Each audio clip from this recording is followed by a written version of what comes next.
Bonjour, je suis Yasmine, bienvenue au Quai 40. Donc, le Quai 40 est une maison d'hôtes de 5 chambres qui a été créée il y a maintenant 10 ans. Et l'idée était de transformer 5 containers en chambres. Je vais vous présenter un petit peu notre établissement et vous allez voir de quoi il s'agit.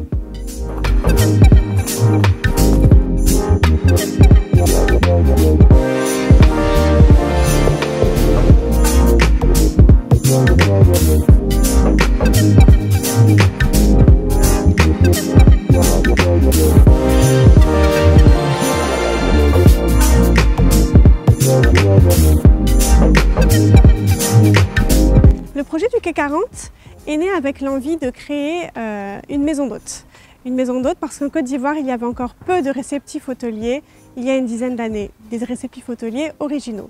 Et il se trouve qu'en voulant allier écologie et modernité, j'ai eu l'idée, une fois dans les embouteillages, derrière un porte-container, de transformer des containers en chambres, leur permettant de leur donner une nouvelle vie, puisque les containers que vous allez visiter sont des containers qui étaient destinés à être détruits. Ils avaient effectué leur dernier voyage.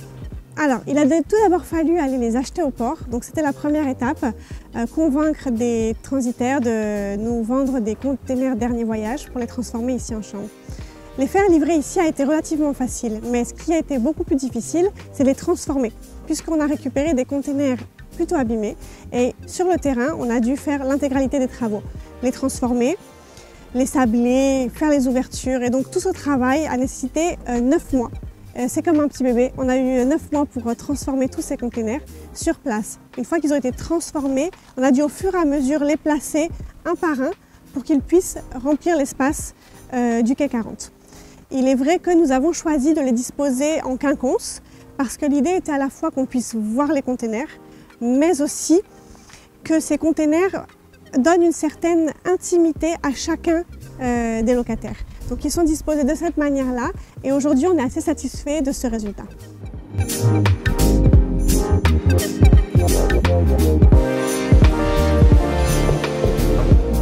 Oui, alors il se trouve que nous avons choisi à l'extérieur de garder le container tel quel, mais à l'intérieur nous avons réalisé un travail assez important pour transformer le container en une chambre de standing. Il se trouve que cette chambre, c'est un container iCube 40 pieds, ce qui veut dire que vous avez pratiquement une superficie de 25 mètres carrés. Donc c'est tout en longueur, mais c'est relativement grand. Dans cette superficie, on s'est vite rendu compte que même si c'est un rectangle, on ne va pas lésiner sur les moyens et on a pris 2 architectes. Ce sont des architectes qui sont françaises, qui étaient tout juste diplômés et qui ont décidé de relever le défi avec nous, d'aménager ce container pour qu'il soit agréable et fonctionnel. Parce qu'il faut savoir que la plupart de nos clients sont des clients d'affaires. Donc, en dehors du fait qu'ils souhaitent une chambre agréable et spacieuse, ils veulent que ce soit fonctionnel. Donc, on a eu recours à ces architectes qui nous ont aidés à préparer les plans et à rendre l'endroit agréable. Nous avons divisé l'espace en 3 parties. La première partie, c'est là où nous nous trouvons, c'est la partie salon. Donc, vous avez une banquette et une table qui sert à la fois pour manger et pour travailler. Vous avez une deuxième partie qui est la salle de bain. On a voulu un espace assez grand et assez lumineux. Et à la fin, vous avez la partie nuit, la partie chambre. C'est comme ça que nous avons divisé l'espace de ce container. Au Quai 40 ici, on a fait un choix vraiment différent des autres. On a choisi d'intégrer la modernité au milieu d'un cadre de verdure. On a décidé de garder les containers et leur extérieur tel quel, cet aspect urbain, un petit peu rude, et de l'intégrer dans ce jardin luxuriant très calme.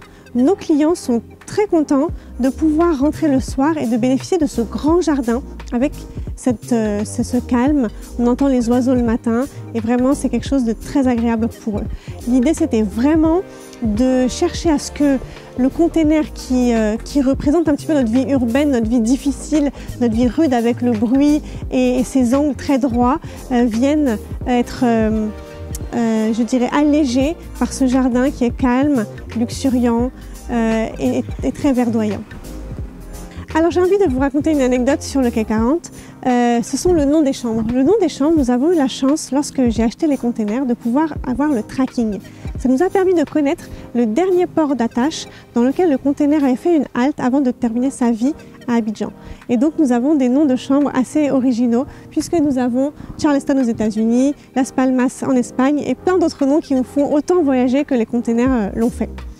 Il est aussi important de vous dire que nous avons voulu cet endroit comme un endroit très chaleureux. Et le meilleur compliment qu'on récolte très souvent de nos clients, c'est qu'ils se sentent comme à la maison. Ils sont très à l'aise et nous avons des petites particularités pour chacun de nos clients. Nous connaissons leur goût, nous savons ce qu'ils aiment au petit déjeuner. Certains apprécient trouver un plateau de sushi à leur arrivée déjà dans le frigo. Et on cultive un petit peu ici au quai 40 ces attentions particulières pour nos clients. Donc c'est ce qui fait un petit peu la particularité du quai 40 et ce qui nous attache un petit peu les uns aux autres. C'est vrai que le choix de l'hôtellerie, pour ma part en tout cas, il a été parce que c'est la possibilité de voyager sans voyager. On rencontre des gens d'univers totalement différents, de pays différents, de cultures différentes. Et souvent, ces gens, dans le cadre du boulot, ils travaillent, ils passent leur journée très occupés. Et quand ils arrivent le soir, ils sont contents d'avoir un moment de détente et d'échanger avec nous. Et être hôtelier, eh bien, comme je vous l'ai dit, c'est voyager tout en restant à Abidjan. Et c'est vraiment formidable d'avoir un endroit comme ça.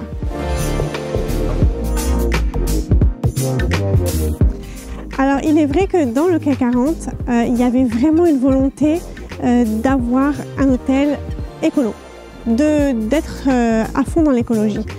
Les premières touches se sont fait sentir dès la construction de l'hôtel. L'idée, c'était de mettre le moins de béton possible. Donc, vous remarquerez que les espaces sont très verts et très peu bétonnés. Ça nous a permis de laisser une empreinte écologique assez faible, finalement, sur l'espace vide que nous avons trouvé. Ensuite, lors de l'ouverture de l'hôtel, nous avons pris la décision de mener des petites actions parce que on a pensé que ce n'est pas forcément aux clients de prendre cette responsabilité-là, mais à nous, hôteliers, de leur proposer quelque chose qui était léger. Léger en termes d'empreinte carbone et d'impact environnemental. Alors, notre première décision a été de supprimer tous les emballages plastiques. D'abord dans les chambres, pas de savon emballé, pas de shampoing emballé. Sur une année, on est presque à 400 petites fioles économisées, donc ce n'est pas négligeable. Également, à part les bouteilles en plastique d'eau, plus de bouteilles en plastique dans l'hôtel, que du verre, que des consignes, dans l'objectif toujours d'avoir moins de déchets possible. Et enfin, quelque chose de très réaliste, on a décidé de faire un compost. Et il se trouve que nous avons à peu près 2/3 de nos poubelles qui sont compostables. Aujourd'hui, lorsque nous avons fait ce changement, au bout d'une année à l'hôtel, nous nous sommes rendus compte que nous pouvions passer de 150 litres de déchets par jour à 50 litres. Et donc, nous faisons une économie de 2/3 en termes d'impact. Et nous utilisons ce compost ensuite dans notre jardin. Voilà les principaux éléments que nous mettons en place au quotidien et qui nous permettent d'avoir un impact environnemental le plus léger possible.